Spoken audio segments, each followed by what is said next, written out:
welcome to Fulhamish podcast. My name is Sammy James. With me this week is Farrell, Ben and Jack.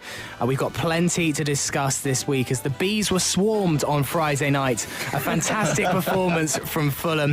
A 2-0 victory away at Griffin Park. Our first victory since our relegation to the Championship. A fantastic evening had by all that were there and all that couldn't get a ticket and had to watch it at home on Sky. Not only today can you hear us, you can also see us. We're live on Facebook right now, facebook.com/Fulhamish pod. And we are also answering your questions as the show goes on, only on Facebook. So if you want to see extra bits from the show, you'll be able to watch that after the show has concluded. Facebook.com/Fulhamish pod. And you'll be able to see what we look like here in the studio. Myself, Farrell, Ben and Jack. Jack is back with us, fresh from his visit to Warsaw. Not Walsall, as many people did manage to get, confused with. I thought you'd gone to Warsaw, and you said, I'm taking my girlfriend, it's an anniversary, we're going to Warsaw, and I thought, whatever floats your boat, mate. But, I don't think she would have been, too enamoured, shall we say. A little trip to the West Midlands. Exactly. Coincided it with Wolves away. Wolves away, yeah, exactly. But we actually didn't realise, but Legia Warsaw played Real Madrid 2 days after we left. Oh, but you wouldn't have been able to get in anyway. Yeah. But, so it was a bit of a mixed emotions for me. At first, I was devastated that this had happened and then quite relieved, personally. So, yeah, shouts out to Warsaw. You were there. You were lucky enough to be there on Friday night. The first half from Fulham, almost like a complete performance from us, minus a couple of goals. It was exceptional. Scintillating is the word I've written down here at times. And I thought that our interplay is sometimes stunning when our midfield get it right. And when they do move forward as a unit and link up. I know I keep banging on about it and I'm going to go on again, but removing the McDonald-Parker axis has been the absolute key. And the fact that now we have a link-up play between those three, in attack, and the two behind them, and Kevin McDonald just screens behind them, is working a treat. And I'm sure that at some point it will stop working. I'm sure that at some point people will figure it out. But currently it's completely removed the kind of backwards, slow, ponderous passing game that we saw at times that, really, really was frustrating to watch. And even if we didn't take all of the chances, and we really should have been 3-4-0 up after the first half, and I think that we'll come back to that later. But even if we don't take it, it's nice to see us moving forward in that kind of swift, kind of fluid motions. And yeah, I was very pleased, as you can imagine. That's something we've been lacking so much for 5-6 years now. Completely. Like, very swift counter-attacking, because a lot of times we sort of win the ball back and a counter's on, and then it just slows up a lot, and then the attack breaks down, and then we have to start all over again. It was quite interesting you mentioned the words McDonald screening, because a lot of times that when Brentford did win the ball high up the pitch, they would try and counter-attack, and McDonald was just screening. He wasn't diving into tackles. He was basically trying to hold them up. And the amount of times that Brentford on the counter-attack couldn't get past McDonald, not necessarily because he was trying to tackle them, but then would wait. You would hold them up enough so that Johansson or even Kearney and Piazza were actually winning the ball back from them quite easily. Yeah. And then we were able to launch another counter-attack, which quite a few of our attacks actually came from in the end. Correct. And Ben, we've spoken a lot on this podcast, actually when we were losing, we're losing, but Fulham seemed to have a plan. Yeah. Now that plan is turning into results. It's wonderful to see. We've stuck with the strategy, and the last 2 games, it's completely paid off. Yeah, it's quite clear that we've got some sort of blueprint throughout the whole of the team.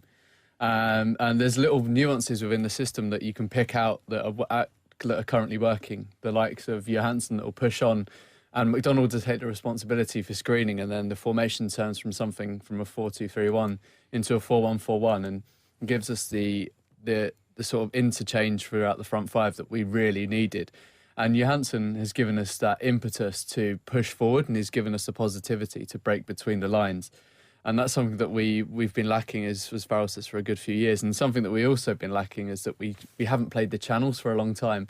And something we noticed in Brentford is that Kearney and Johansson in particular were able to pick out Aluko and Piazza down those channels. And when Aite came on later in the game, we done it as well. And that's where our second goal came from in the 90th minute. Well, what a fabulous option to have someone like Aite just sitting on the bench. And it was a particularly great performance from those front four, including Chris Martin, Aluko, Piazza and Tom Kearney. Aluko had plenty of chances. He's had the most shots in the Championship, I do believe. And it was a good goal, albeit at the second attempt. Yeah. I mean, something about Aluko is just that he's never stopped running ever since he's got onto the pitch for us, and ever since he's pulled on our shirt. He's just been one to absolutely work his socks off. And the thing about him is he always ends up in the box, whether it's like to score a goal or to provide an assist. He's always there lurking around, and he's not afraid to break past the other attackers that we have. Whereas beforehand, I feel that when he was central, he didn't really like to get beyond the striker. And now he's wide and can tuck in because you have Fredericks and Malone overlapping. It allows him to get in the box a lot more, which I think is another nuance of the system we've got in place. Yeah, the fullbacks were so good again. And, you know, I know Scott Malone was singled out as man of the match, and I'm sure we'll come back to Scott Malone, but I thought Fredericks was absolutely fantastic. Just not even necessarily doing anything spectacular, but just getting up and down and up and down. And what it means is that people don't panic when we lose possession because they know that our back four are going to be able to get back. And the only one time that didn't happen was the Josh Clark chance, where Malone had gone bombing up the pitch and Sigurdsson got a bit confused, I think. But he was a little bit baffled. But apart from that, you know, it was nice to see that we were moving up and down as a unit. And, you know, even when the fullbacks were overlapping, you know, people like Aluko and Piazon get back. And something that we pulled out of, you know, at the end was that when Aluko went off and Parker came on and they pulled Kearney wide, the chances they started to get were all coming down the fact that Kearney wasn't tracking back on the left. And look, I think that, you know, Neil can criticise Tom Kearney for not tracking when he went and scored the winner, but at the same time, they are the kind of things that sometimes will go against you. And I think that if we're going to do that and pull three into the middle, Kearney has to remain as one of the ones in the middle because he doesn't do the running that you need at that kind of stage in the game. Yeah, there's quite a correlation between our upturning results and then Kearney being moved into the middle. Completely. As much as Kearney is a great talent, especially going forward and create so many chances, like the fact that he doesn't work back as much as we'd like him to is detrimental to the team. There was one game, an away game, a couple of months ago, where he was playing on the wing and we were drawing. Honestly, I cannot remember which game it was. I think we were drawing the game and everything was going through down Kearney's side. He was playing on the wing, and the reason I fully believe the reason why we didn't end up losing that game because he was pulled off with 10 minutes to go, and then all of a sudden we were actually defending properly again. Yeah. I think he's an incredible talent and probably Fulham's best player by, you know, technically. But I think he just has to remain central because he doesn't do the running and the legs. And, you know, if you actually look on the website, if you look on the Fulhamish website, there's a latest article up there by yours truly called The Future of the Armband. And it's about the fact that, you know, you see Scott Parker every time he loses the ball, goes bombing back after it and tries to win it back. And, you know, there's Kearney's young and, you know, petulant, shall we say, and that will come with maturity and responsibility. But at the moment, I don't think that's what you want from, you know, the man wearing the armband. I don't mind if the man wearing the armband isn't the one scoring in the 90th minute. I want him to be the one tracking their right back as he bombs forward down the wing if there's a gap. And, you know, that's an interesting one. But, you know, shouts out to Tom Kearney for being Tom Kearney. Yeah. You don't know what these players are like, though, behind the scenes, though. They could be the best role models. Oh, of course, yeah. And I fully believe he's a lovely bloke. Well, yeah.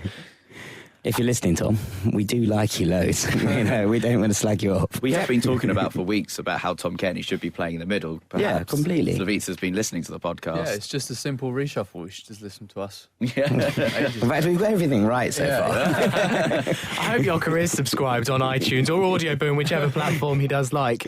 And speaking of Slav, he kept that same 11 that beat Huddersfield, which seemed the obvious choice, but there's been lots of times actually where we have played well, where then Slav has made a host of changes in the next game.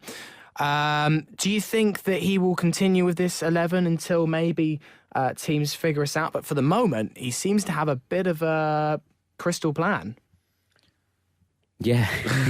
Well, I mean, you can't see him changing a winning formula as such unless there's an injury. And one thing about the international break now, and I was looking at what players are going out on international duty, and actually, if you look at it, it's Martin, Johansson, Callas are the three going out on international duty. And if any of those gets injured, we could be in trouble, per se, purely because they form the kind of core now. They form the spine of the team down the middle that we work from.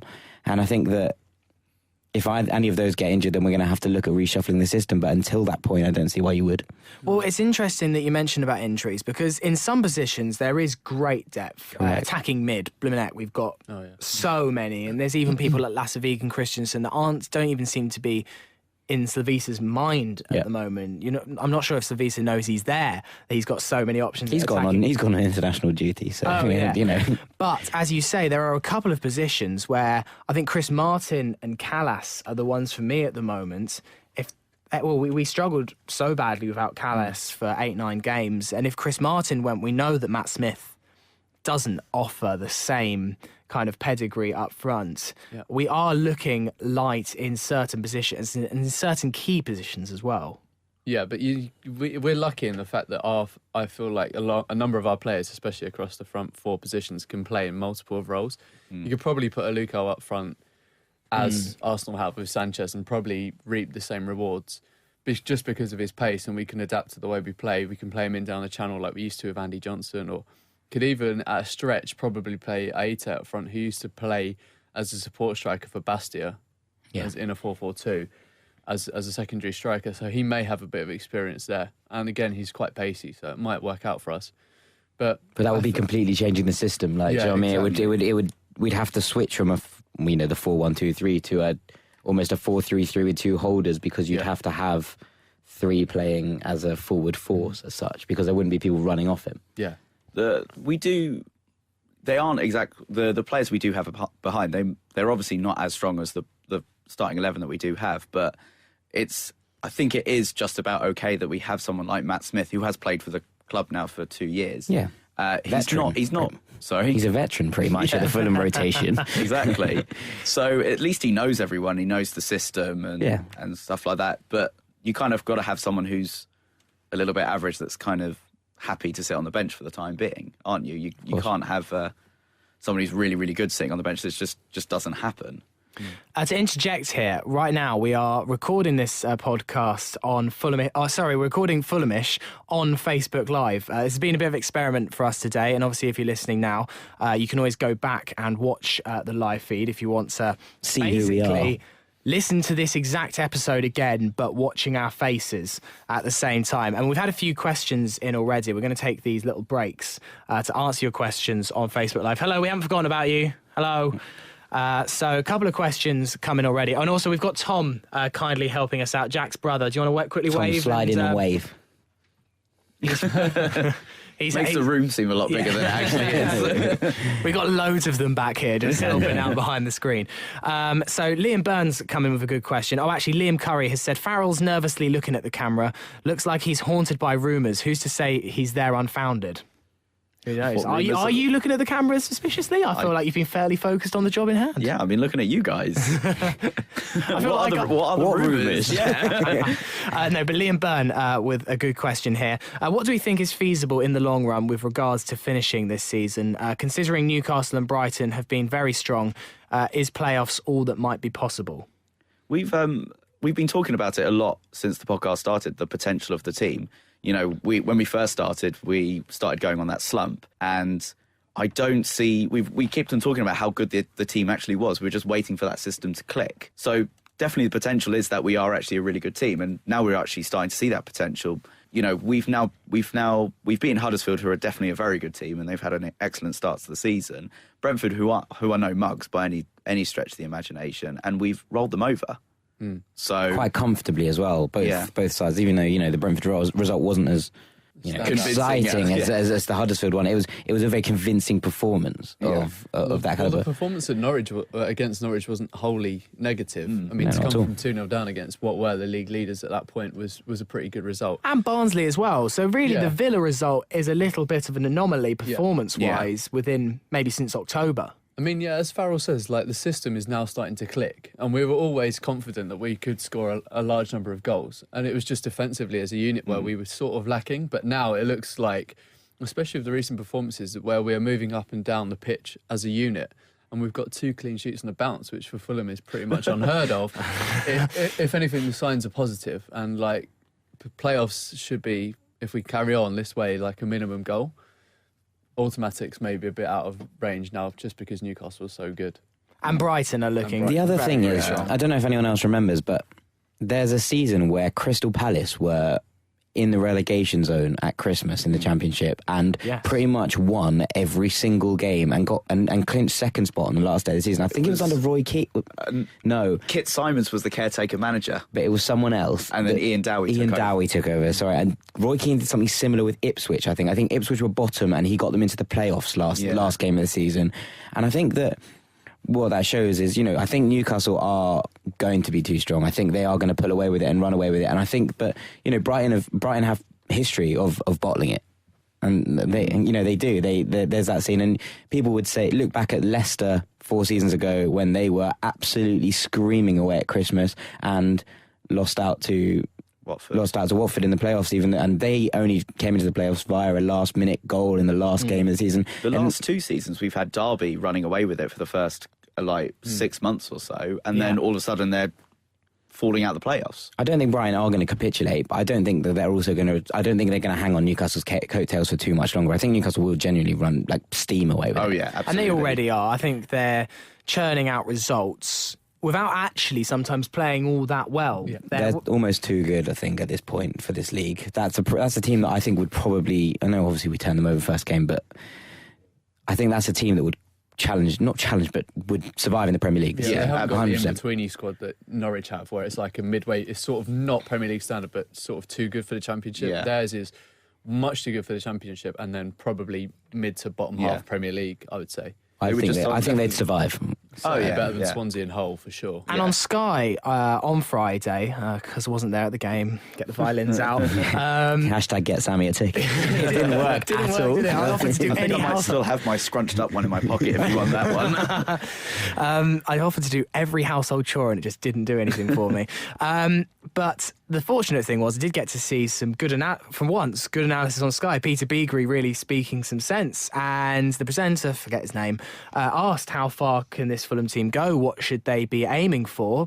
And their instant answers were playoffs. Playing that well, if that's what they're capable of, there's no reason they shouldn't be in the playoffs. But I think there's maybe this self-doubt amongst us as fans, and hopefully it's not amongst the players and the management, but there must be a little bit of it there. It feels completely different on the pitch now, just 4 or 5 weeks after Villa, than it did on the pitch that day. Like, it seems as if Jokanovic has really said something to the guys to be like, look, we can do this, believe in yourselves. And they really have, especially with the past 2 results where they've really started to kick on. It's like we believe we can do it, and we're showing it for once. Malone's interview after the game was very much on that kind of tangent as well. I was watching back today, and he was like, there's absolutely no reason why we can't be looking at the top of the playoffs, and he's like, if we can turn our home form around to the same extent that we turn our away form, then we'll be flying. He's like, I can't imagine that Slavica is going to be happy with less than playoffs. No, really. No, he's not He's- there to be an also No. round in the Championship. He's an ambitious manager that took Yeah. a step down, admittedly from Israel, but from a Champions League club Yeah.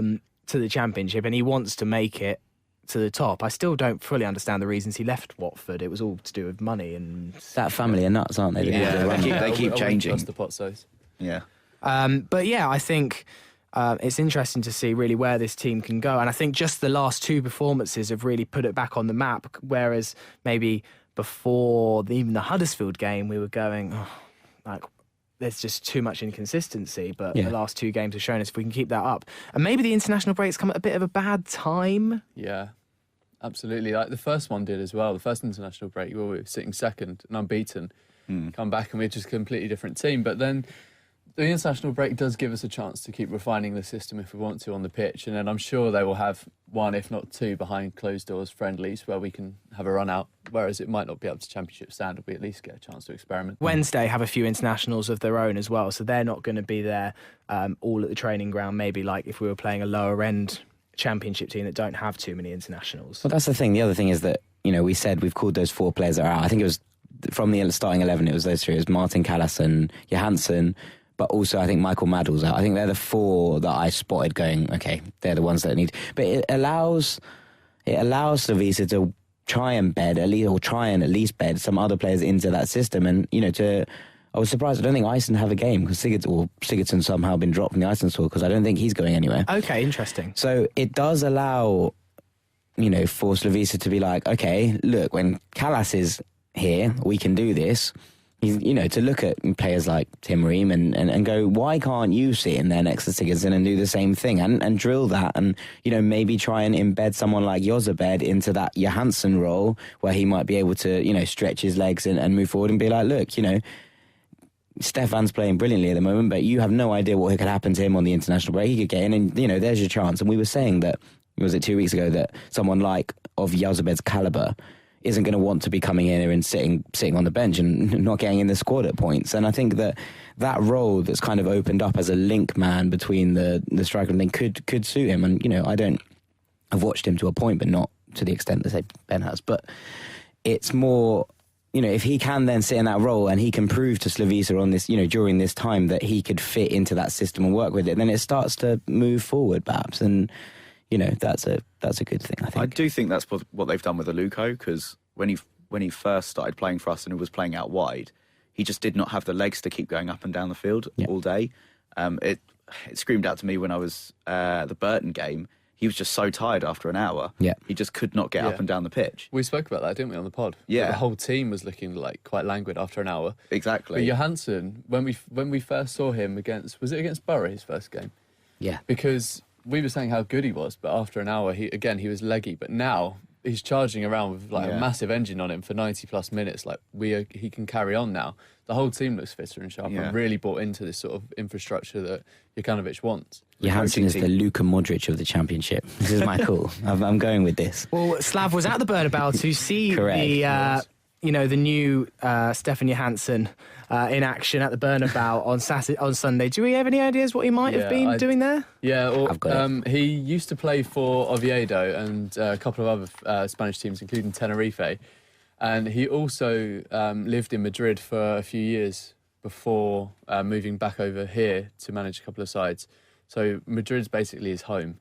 Okay. So that's probably why he's out there. And the fact that Real Madrid want him to replace Zidane because of our sparkling form. Right, yeah. Well, I think it's because Real Madrid... If we have to do a swap, I think it would be okay. Well, it'd be interesting. I think Real Madrid play the exact same formation that we do. I've had a little look at it today.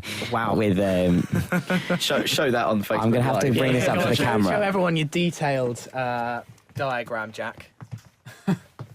By the way, he's not wearing a Liverpool shirt. That was my first thought. Cool.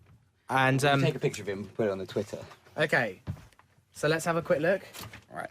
So I think they're the masters of playing this sort of 4-1-2-3 with a roaming midfielder, and often that is Modric, but at the weekend it happened to be Kovacic. And I think that obviously we're not going to have the same players. But basically we're the Championship Real Madrid. That's what I'm saying. Basically, is that we're the Championship Real Madrid. I think Ryan Fredericks is better than Carvajal. I'm going to put it out there. Well, Luka's definitely better than Bale, so we're on to a winner there. So basically, I've decided that he was going there to understand the nuances of the system in their purest form, shall we say? Okay, interesting. I mean, I think Ben's was slightly more realistic, but he's just got some people he knows out there, and he was just off for a couple of days. But yeah, off to just pick up a few tips from Real Madrid. Well, why not learn from the best? Yeah. Could you imagine they decide to change the form somewhere in the season, and then he goes to Gareth Bale or Ronaldo? It's like, well, you're not liking the new system. We play your old system. I was thinking, we'll see that Real Madrid switch it up to a 4-4-2 halfway through the season. Suddenly, Matt Smith's back in the team. We're like, oh God, what's going on? Nightmares come true. So there was lots of players that we could have picked out from Friday's performance. The man of the match, though, was given to Scott Malone, which has proved a bit of a debate in some quarters. He did, from the naked eye, have what looked like a terrific performance, bombing up and down the wings. His energy knows no bounds, pretty much. His final ball sometimes left a little bit to be desired. Do you think he was the deserved man of the match? The fact that we can just kind of debate about it for a little while shows how good the whole team was. We can pick pretty much half the team as standout performers. You could argue that even David Button should have man of the match for that one excellent save from Josh Clark. I think we should talk about that at some point, by the way.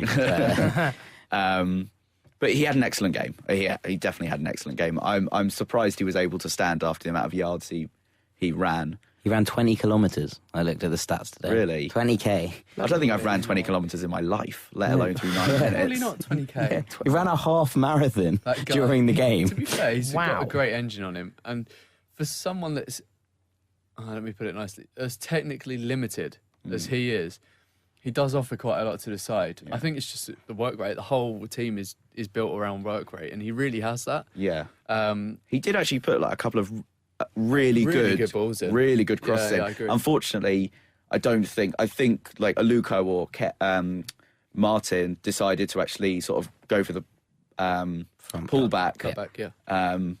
just before Malone actually put some. I mean, there were so many that went right across the 6-yard area that the keeper didn't. It was in that classic corridor of uncertainty that waiting for someone to tap it in. There, I was looking at the tweets from Cardiff fans earlier about Malone. I was just sort of scrolling through the feed, and a couple of them, Patrick James said, "I'm uncomfortable with how well Scott Malone is doing at Fulham." Tom Reek, "How come Scott Malone was so poor for us, yet has been superb at Fulham?" And my favourite one was just Mitch Foley, who wrote Scott Malone and then just the Flames icon 3 times. His thing was like, Cardiff fan. I was like, "What are you doing?" I was like, you know. To be fair, Jim was pretty vocal. I didn't expect this to be. Gentleman Jim was very vocal about the swap deal on the commentary, and he was like, "We've by far got the best deal." You know, Jazz Richards was very, very shit last year, should we say? And even the Cardiff fans, although they're glad to have him back, like I think they realise that we've somehow got the best of this deal, and I'm surprised that we did because apparently he was terrible. But in terms of other players, Johansson. Shock. Absolutely stand out. Aluko was great, and Ryan Fredericks as well was absolutely brilliant. Yeah, I mean, I think, I don't know what it was, maybe Malone just happened to get on the end of a few more balls than Ryan Fredericks. I think we But just Ryan, went down the left more. Yeah, Ryan Fredericks they're- kind of been they're- far off the distance, Mark. I don't know if you managed to find that out. I didn't. I just saw Malone's one when I was Yeah. looking at these tweets. The coach has obviously told the Brentford players to like press our defensive midfielders a lot more, and that gave Malone and to a lesser extent Fredericks so much space down the wing, and I don't know if Josh Clark or Sawyers just couldn't get close to any sort of tackle on McDonald or Johansson, that they were so easily able to be picked out. Yeah, I think like alternatively as well, I've never seen us press as high and as ferociously as we did in the Brentford game. Like the amount of times we won the ball back in their final third or the middle third, like in their half, was just like unbelievable compared to what we were doing at the start of the season, where we were quite conservative, quite standoffish. Now we were like ferociously winning the ball back, which allowed McDonald that space to pick out Fredericks or pick out Malone, and that was great. And it also allowed us to, especially in the second half when Brentford were laying into us, to get a foot on the ball and just relax and feel like, yes, we know how to manage the game. And we've done that even throughout the intense periods where they were all over us. The only thing I'd say was about, going back to that intense period is the only complaint I could have had about the entire game was that because we didn't put those chances away the first half, and we did make that one mistake which let Josh Clark through, and Button made a brilliant save. But it would have been completely changed had Josh Clark scored, and with 20 minutes left they had all the momentum and the entire feeling around the ground had changed. And that's the only worry, the only thing that I would look back at and I was like, well, he should have scored. It's a terrible touch from Josh Clark on the edge of the box. If you look it back, he completely gets his feet mixed up, he loses the ball and he has to take it wide and have a crack. If he lets that run in front of him, he's one-on-one and, he's been playing really well. And that is a bit of a worry going forward. If we played that well again, there will be teams, though, if we only score 1 or even 2, that will come and peg us back with unlikely goals and we won't get our just desserts. We have to take some more of our chances and be more clinical. But then there are teams at the top, City against Middlesbrough on Saturday. One of the best teams in the world just beat Barcelona and they couldn't finish their chances. So it's not too much to beat ourselves up about. But we look much more assured defensively than we ever did. I feel personally. Yeah, completely. It was just that one moment. I was just like, the whole defence just went walkies for some reason. I feel like with that partnership between Sigurdsson and Callas is that they're both really unafraid. Like they're both quite up for taking responsibility upon themselves to deal with the situation in the right way, and they're also brilliant in the air. And Callas more than Sigurdsson are brilliant on the floor. and like distribution wise. I think they're both like a really solid pairing. If we lose one of them, then we'll go back to hacking the ball away. But this time we're playing it out. And we talked about Scott Malone, and you said all those opinions on Cardiff. And I asked you guys, we were speaking before, about players that have come to Fulham with a low reputation and turned their careers around here. And it seems a little bit like what Scott Malone's doing. I mean, it's still early days for him here. But I was wondering if you could think of any other players that have come here with a terrible reputation at other clubs and then have made it at Craven Cottage. Well, Johansson to a point. Obviously had a brilliant first season at Celtic and then had an absolutely diabolical second season, and they were all couldn't wait to get him out. And even this season, at the start of the season, when Brendan Rodgers tried to bed him back in, he couldn't get his foot down, couldn't start playing the ball, and it looks like he's got a new lease of life under the system. That might have just been the system that they were playing, and it changed obviously when Rodgers came in. So there's that to thinking.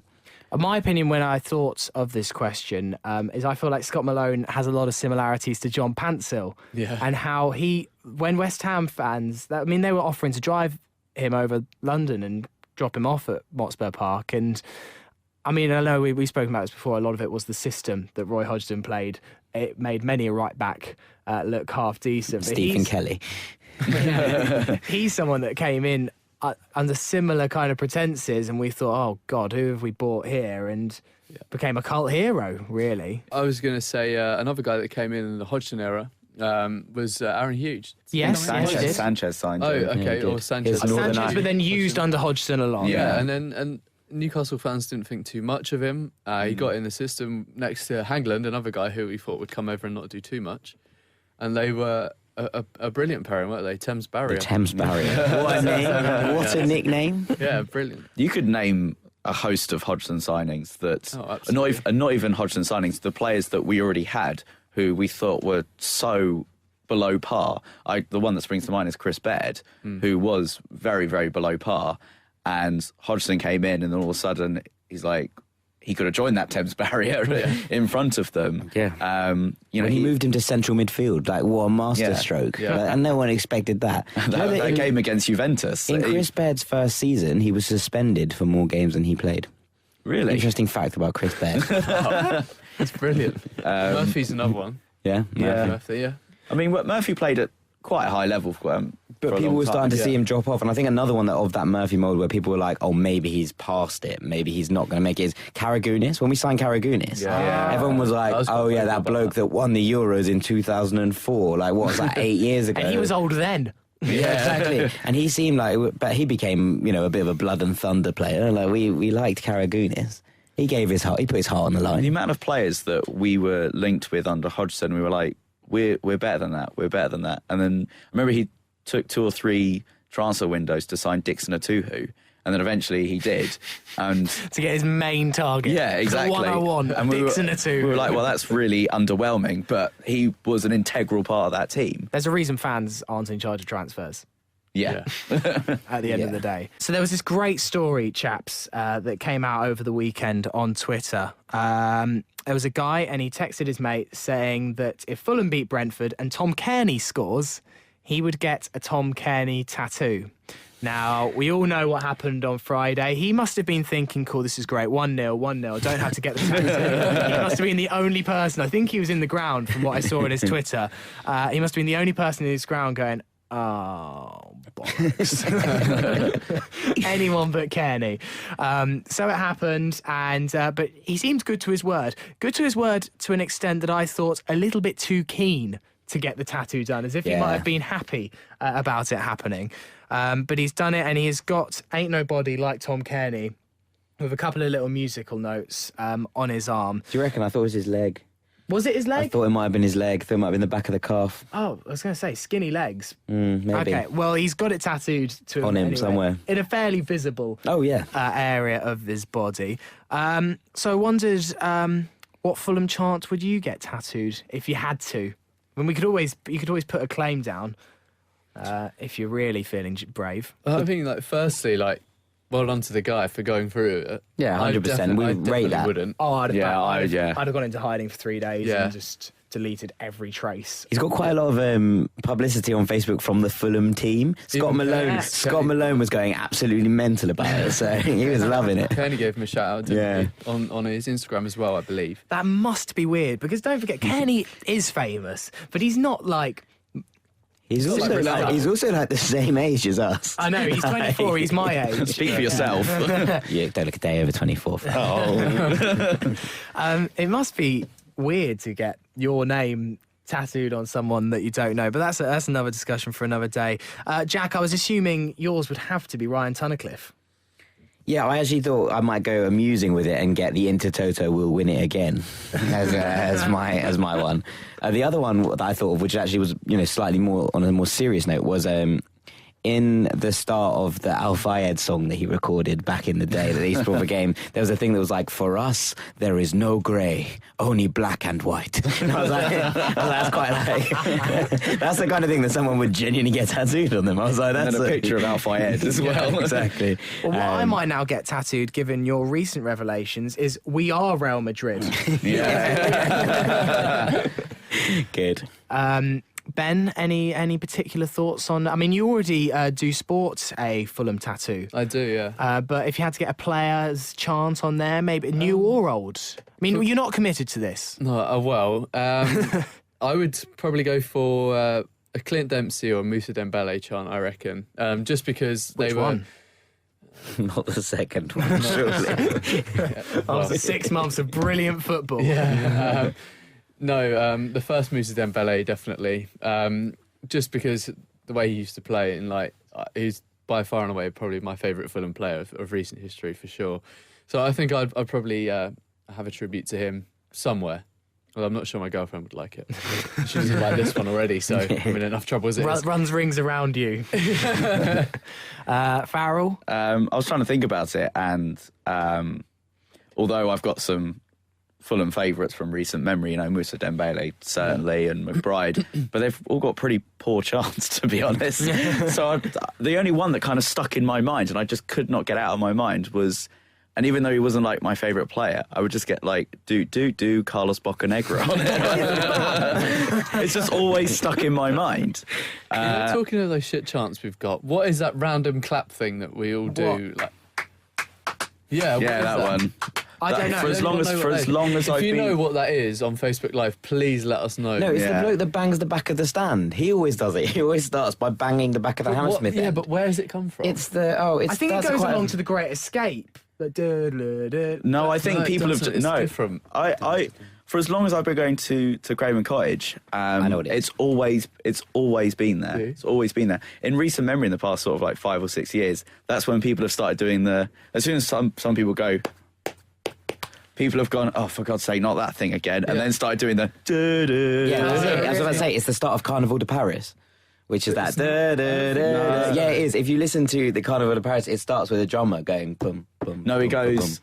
Dun, dun, dun, dun, dun. Oh, no, that's something else. That's a different one. That's a different one. That's Samba de Janeiro. No, that's the version of it from the '98 World Cup. But the original version of it is from like '94. This is a football podcast, exactly. honestly. Absolute knowledge. Yeah, you're not listening to Desert Island. It's that's the Samba version. There you are. There's a feature. TalkSport can nick that. Desert Island chants. Yeah, exactly. There you go. What about who put the ball in the Blackburn net?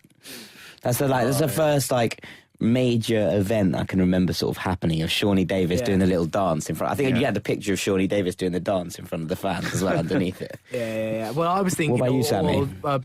Do you know what? Farrell's kind of stolen mine. I was going to actually say Carlos Bocanegra for little to no reason other than it's just a really catchy chant that we made to do the Bocanegra. But I did think maybe of a moment that I remember just really kind of captured me would be who put the ball in the Pompey net. Yeah. And Danny Murphy's always been... Yeah. That's the only time I've ever stuck to something is before that game, I said to my dad, whoever scores the winning goal, and I don't care if it's Stalteri, they'll be on my back of my shirt for the next season. So he's the only person I've ever got on the back of my shirt was Danny Murphy for that particular goal. I went through this horrible run of getting Fulham shirts and putting someone on the back of them, and then the next window they would leave. So I had Dikashwe, I had Dikashwe. That's a brilliant You shout. are such a football hipster. He's so hipster. Gira, Duff, and they all left probably within 12 months maximum of me getting them on the shirt. You still see a lot of McCormack's around this season. That's his I've son. Noticed. Oh, right. Well, I think we're coming to the end of this week's podcast. We haven't got time to finish our Forgotten Fulham this week. Just been a lot to cram in, including all the Facebook stuff we've done as well. But we will conclude that on the podcast after the Sheffield Wednesday game.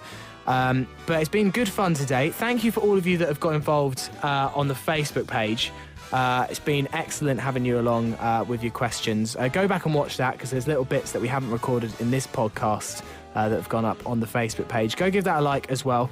We're careering towards 150 likes, which still sounds pretty small time, but seeing it was 0 a couple of weeks ago, it's not a bad effort. So, chaps, thank you. Get on the website. And get on the website, fulhamish.co.uk. Brilliant article by Jack. And more to come. Lots Ben more to as come. well. Yep. We will see you after the international break. So have a lovely fortnight, everyone. Enjoy. And we will reconvene later. See you guys later. See you later. Doodles.